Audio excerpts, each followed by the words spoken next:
ನೋಡಿದ್ರೆ ಇದು ದೂರಿನ ಪ್ರತಿಯಲ್ಲಿ ಬಹಳ ಸವಿಸ್ತಾರವಾಗಿ ಏನೇನು ಆಯಿತು ಅನ್ನೋದನ್ನು ಉಲ್ಲೇಖ ಮಾಡಲಾಗಿದೆ. ಈ ಘಟನೆಯ ಕಂಪ್ಲೀಟ್ ಮಾಹಿತಿ, ಈ ಘಟನೆಯಲ್ಲಿ ಏನೇನಾಯಿತು, ಈ ಗಿರೀಶ ಯಾರು, ಆ ಕಾಮುಕ ಶಿಕ್ಷಕನ ಕಾಮ ತೃಷೆಯ ಅಥವಾ ಆ ಕಾಮಕ ಮುಖವಾಡದ ಬೇರೆ ಬೇರೆ ಮಜಲುಗಳು ಏನು, ಇವೆಲ್ಲವನ್ನ ನಿಮ್ಮ ಮುಂದೆ ಎಕ್ಸ್ಪೋಸ್ ಮಾಡೋದು ಇವತ್ತಿನ ಕಾರ್ಯಕ್ರಮದ ಉದ್ದೇಶ. ಈ ಕಾರ್ಯಕ್ರಮದಲ್ಲಿ ನನ್ನ ಜೊತೆಗೆ ಕಾರ್ಯಕ್ರಮದಲ್ಲಿ ಜಾಯ್ನ್ ಆಗಿದ್ದಾರೆ ಪವರ್ ಟಿವಿಯ ಮುಖ್ಯಸ್ಥರು ರಾಕೇಶ್ ಶೆಟ್ಟಿ ಸರ್. ಮೊದಲಿಗೆ ಅವರನ್ನ ಕಾರ್ಯಕ್ರಮಕ್ಕೆ ಸ್ವಾಗತ ಮಾಡ್ಕೋತೀನಿ sir. Welcome to the show sir. ನಮ್ಮ ಮೈಸೂರು ಸಾಂಸ್ಕೃತಿಕ ನಗರಿ ಅಂತ ಕರೆಸ್ಕೊಳ್ಳೋ ಮೈಸೂರಿನಲ್ಲಿ ಒಂದು ಶಾಲೆನಲ್ಲಿ, ಅದು ಸರ್ಕಾರಿ ಶಾಲೆನಲ್ಲಿ ಮುಖ್ಯ ಶಿಕ್ಷಕ ಇಂಥ ಘಟನೆ, ಇಂಥ ಕೃತ್ಯ ಎಸಗುತ್ತಾನೆ. ಕರ್ನಾಟಕಕ್ಕೆ ಒಂದು ಕಪ್ಪು ಚುಕ್ಕೆ. ಈ ಘಟನೆ ಬಗ್ಗೆ ಏನು ಹೇಳ್ತೀರಿ ಸರ್? ಮೊದಲಿಗೆ ಪ್ರಣುತ್, ವಿಷಾದ ಅನ್ನೋದಕ್ಕಿಂತಲೂ ಕೂಡ ಈ ಸ್ಟೋರಿ ನಿನ್ನೆ ಬೆಳಗ್ಗೆ ನನಗೆ 8 ಗಂಟೆಗೆ ಬಂತು. ವಿಷಾದ, ಕಣ್ಣೀರು ಅಂತ ಹೇಳೋದಕ್ಕಿಂತಲೂ ಮುಂಚೆ ಸ್ವಾತಂತ್ರ್ಯ ಸಿಕ್ಕಿ ನಾವು ಹೇಳ್ತೀವಿ 1947 ಇವತ್ತಿಗೆ ಎಷ್ಟು ವರ್ಷ ಆಯಿತು ಅಂತ ಗೊತ್ತಿದೆ. 77. ವಿ ಟಾಕ್ ಅಬೌಟ್ ಪ್ರಜಾಪ್ರಭುತ್ವ. ಪ್ರಜೆಗಳಿಗಿಂತ ಪ್ರಜೆಗಳಿಗಾಗಿ ಪ್ರಜೆಗಳಿಗೋಸ್ಕರ ಇರುವ ಸರ್ಕಾರ ಅಂತ ನಾವು ಕರಿತೀವಿ. ಆ್ಯಂಡ್ ನಾವು ಮಾತಾಡ್ತಾ ಇರೋದು ಹೆಣ್ಣು ಮಕ್ಕಳು, ವುಮನ್ ಎಂಪವರ್ಮೆಂಟ್, ಮಹಿಳೆಗೆ ಪ್ರಾತಿನಿಧ್ಯ, ಈಕ್ವಾಲಿಟಿ, ಗರೀಬ್ ಹಟಾವು. 1947 ಸ್ಟಾರ್ಟ್ ಆಗಿದ್ದು ಇವತ್ತುವರೆಗೂ ನಿಂತಿಲ್ಲ ಈ ಘೋಷಣೆಗಳು. ಆದರೆ ಈ ಸ್ಟೋರಿ ನಿನ್ನೆ 8 ಗಂಟೆಗೆ ಬಂದಾಗ ವಿಷಾದ ಅಂತ ಹೇಳೋದಕ್ಕಿಂತಲೂ ಮೊದಲು, ಅಸಹ್ಯ ಅಂತ ಪದಗಳನ್ನು ಉಪಯೋಗಿಸೋದಕ್ಕಿಂತ ಮೊದಲು, ಭಾರತ, ಅದರಲ್ಲೂ ಕರ್ನಾಟಕ ಇನ್ನೂ ಇಲ್ಲೇ ಇದೆಯಲ್ಲ ಅನ್ನುವ ಕೊರಗಿದೆ ಅಲ್ವಾ? That is more important. ಪ್ರಜಾಪ್ರಭುತ್ವದ ಡೆಫಿನಿಷನ್ ಇವತ್ತು ಏನಾಗಿದೆ ಅಂದರೆ, anything can happen anywhere any time. You should accept as it is. ಏನು ಬೇಕಾದರೂ, ಎಲ್ಲಿ ಬೇಕಾದರೂ, ಏನು ಬೇಕಾದರೂ ಆಗ್ಬೋದು. ನೀನು ಅದನ್ನು ಒಪ್ಪಿಕೊಂಡ್ರೆ ಅದು ನಿನ್ನ ಪ್ರಜಾಪ್ರಭುತ್ವ ಅನ್ನುವ ಸ್ಥಿತಿಯಲ್ಲಿ ನಾವು ಬದುಕ್ತಾ ಇದ್ವಿ.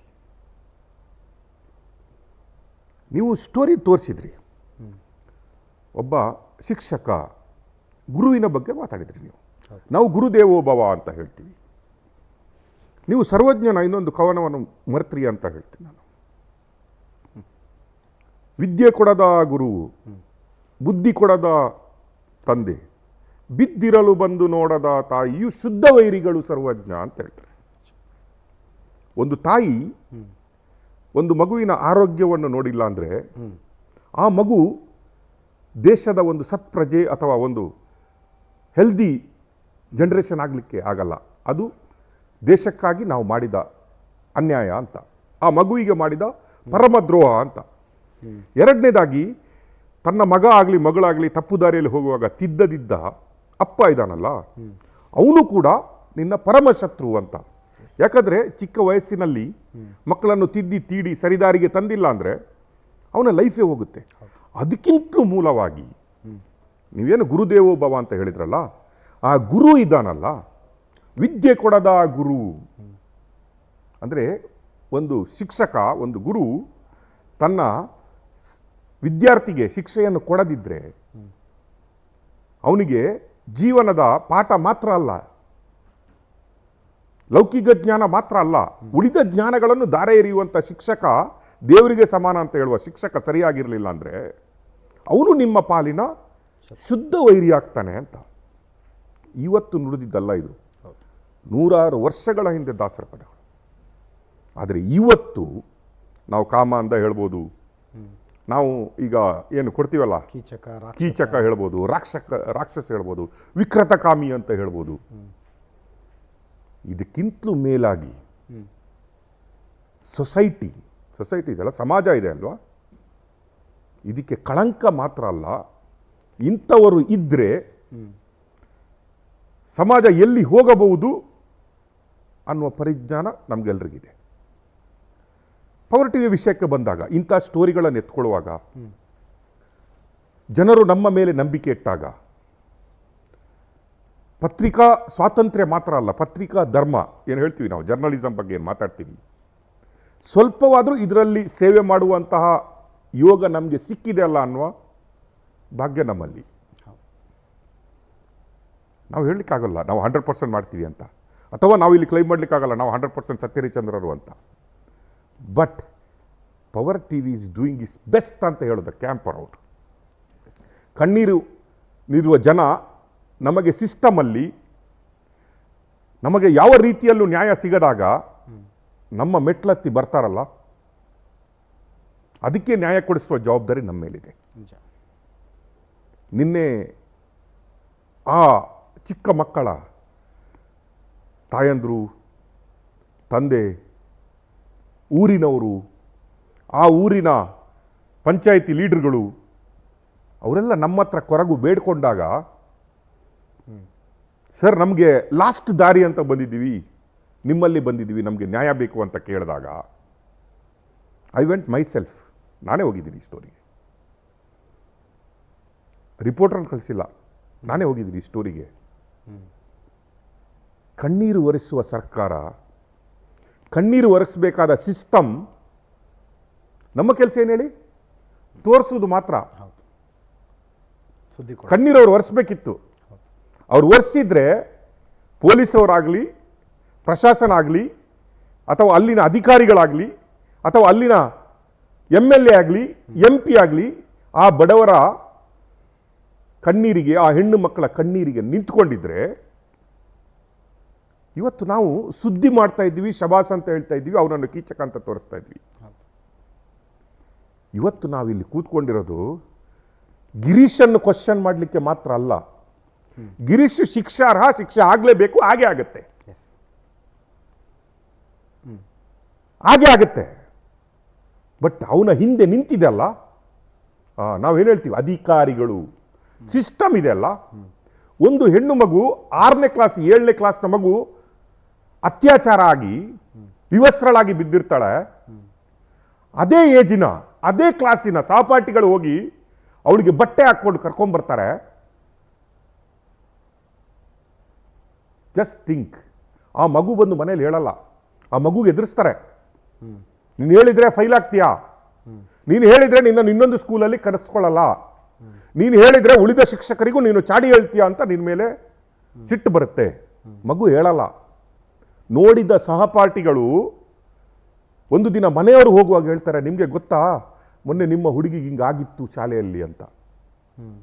ಅಲ್ಲಿವರೆಗೆ ಮನೆಯವರಿಗೆ ಗೊತ್ತಿರಲ್ಲ.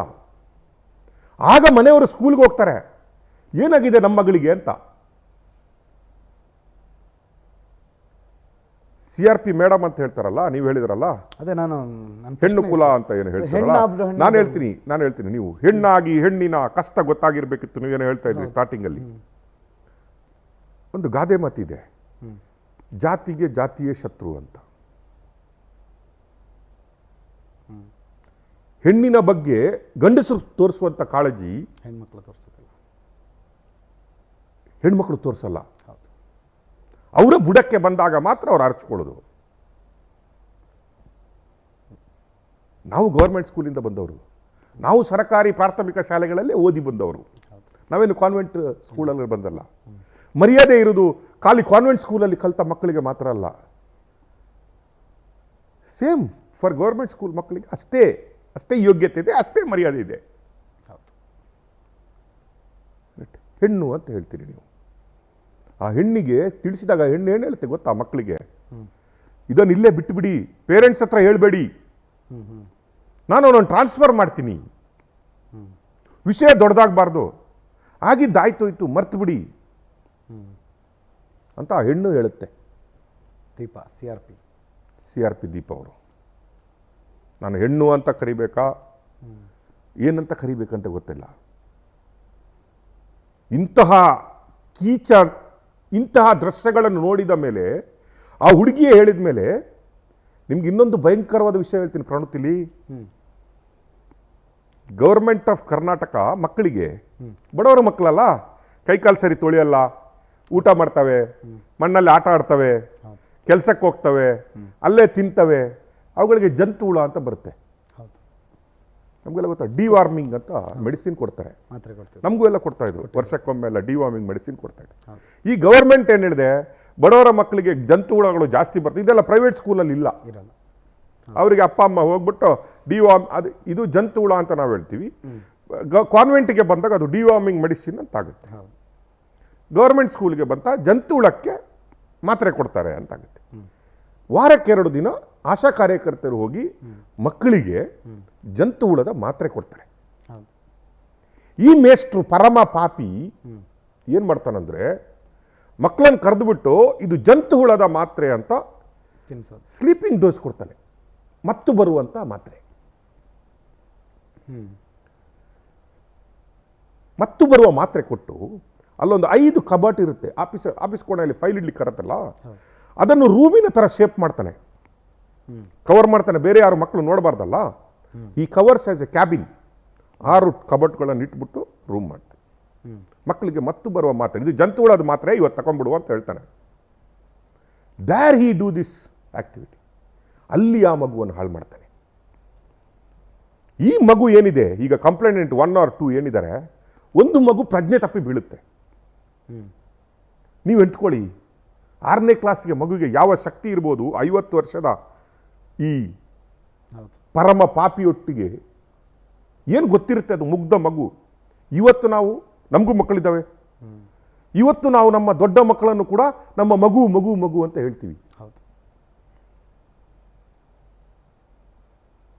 20-21 ವರ್ಷ ಆದರೂ ನಾವು ನಮ್ಮ ಮಕ್ಕಳನ್ನು ಮಗು ಅಂತ ಹೇಳ್ತೀವಿ. 6ನೇ ಕ್ಲಾಸ್ನ ಮಗು ಇನ್ನು ಜಗತ್ತನ್ನೇ ಸರಿಯಾಗಿ ನೋಡದ ಮಗುವಿನ ಮೇಲೆ ಇಂಥ ಕಾಮುಕ ಎರಗಿ ಬಿದ್ದರೆ ಆ ಮಗುವಿನ ಪರಿಸ್ಥಿತಿ ಏನಾಗ್ಬೋದು? ಆ ಮಗು ಈ ವಿಕೃತವನ್ನು ತಡ್ಕೊಳ್ಳಿಕ್ಕಾಗತ್ತೆ, ಕೋಮಕ್ಕೆ ಹೋಗುತ್ತೆ, ಮೂರ್ಛೆ ತಪ್ಪುತ್ತೆ. ಅರ್ಧ ಗಂಟೆ ಆದರೂ ಬರಲ್ಲ. ಬರೋದಾಗ ಸಹಪಾಠಿಗಳು ಹುಡ್ಕೊಂಡು ಹೋಗ್ತಾರೆ, ಏನು ಈ ಮಗು ಇನ್ನೂ ಬಂದಿಲ್ಲ, ನಮ್ಮ ಗೆಳತಿ ಯಾಕೆ ಬಂದಿಲ್ಲ, ಓದ್ಲಲ್ಲ ಚಾಕ್ ಪೀಸ್ ತರಲಿಕ್ಕೆ ಅಂತ. ಹೋದಾಗ ಈ ಮಗು ಅಲ್ಲಿ ವಿವಸ್ತ್ರಳಾಗಿ ಬಿದ್ದಿರ್ತಾಳೆ, ಮೂರ್ಛೆ ತಪ್ಪಿ. ಮಾಸ್ಟರ್ ಅಲ್ಲೇ ಇರ್ತಾನೆ ಈ ಕಡೆ ಕೂತ್ಕೊಂಡು, ಅವಳಿಗೆ ಬಟ್ಟೆ ಹಾಕ್ಬಿಟ್ರು, ಮುಖಕ್ಕೆ ನೀರು ಹಾಕ್ಬಿಟ್ಟು ಕರ್ಕೊಂಡೋಗಿ ಅಂತ ಹೇಳ್ತಾನೆ. C the confident level. ಏನಾಗುತ್ತೆ? ಸಿಸ್ಟಮೇ ನಮ್ಮೊಟ್ಟಿಗಿದೆ.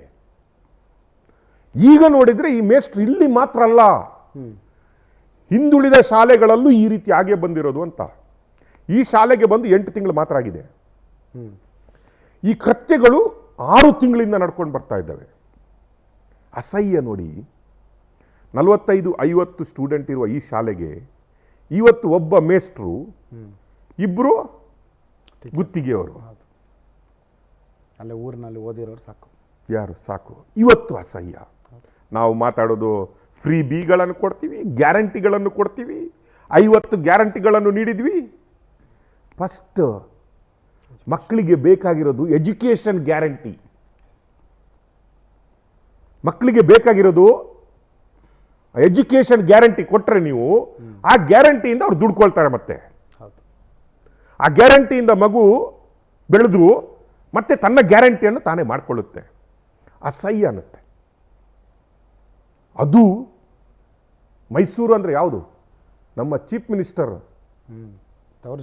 ತವರು ಜಿಲ್ಲೆ, ದೊಡ್ಡ ದೊಡ್ಡ ರಾಜಕಾರಣಿಗಳನ್ನು ಕೊಟ್ಟಿರೋ ಜಿಲ್ಲೆ, ತವರು ಜಿಲ್ಲೆ, ದೊಡ್ಡ ದೊಡ್ಡ ರಾಜಕಾರಣಿಗಳನ್ನು ಕೊಟ್ಟಿರುವಂತಹ ಜಿಲ್ಲೆ. ಸರಣಿ ಅತ್ಯಾಚಾರ. It is not 1 or 2. 7-8 ಮಕ್ಕಳು ಸ್ಕೂಲ್ ಬಿಟ್ಟಿದ್ದಾವೆ. ಏನಾಗುತ್ತೆ ಹೇಳಿ?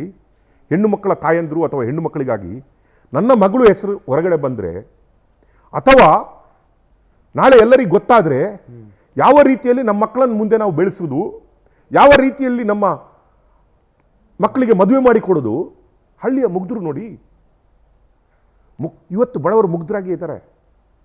ಏನೂ ಗೊತ್ತಿಲ್ಲ ಹೊರ ಪ್ರಪಂಚದ. ಅವ್ರಿಗೆ ಬೆಂಗಳೂರಲ್ಲಿ ಏನಾಗುತ್ತೆ, ಹೆಂಗಾಗುತ್ತೆ ಅವ್ರಿಗೆ ಗೊತ್ತಿಲ್ಲ. ಪೊಲೀಸ್ ಸ್ಟೇಷನಲ್ಲಿ ಹೇಳ್ತಾರೆ, ಅಮ್ಮ ಕಂಪ್ಲೇಂಟ್ ಕೊಡ್ತೀಯಾ ನಾಳೆ? ಏನು ಗೊತ್ತಾ ನಿನಗೆ? ನೀನು ಕಂಪ್ಲೇಂಟ್ ಕೊಡ್ತೀಯಾ, ನಾನು ಅವಳ ನಿನ್ನ ಮನೆ ಏನಾಗುತ್ತೆ? ನಿನ್ನ ಮಗಳ ಪರಿಸ್ಥಿತಿ ಏನಾಗುತ್ತೆ? ನಿನ್ನ ಮನೆ ಆಗುತ್ತೆ. ಏನಾಗುತ್ತೆ ಹೇಳಿ? ಭಯ, ಹೆದರಿಕೆ.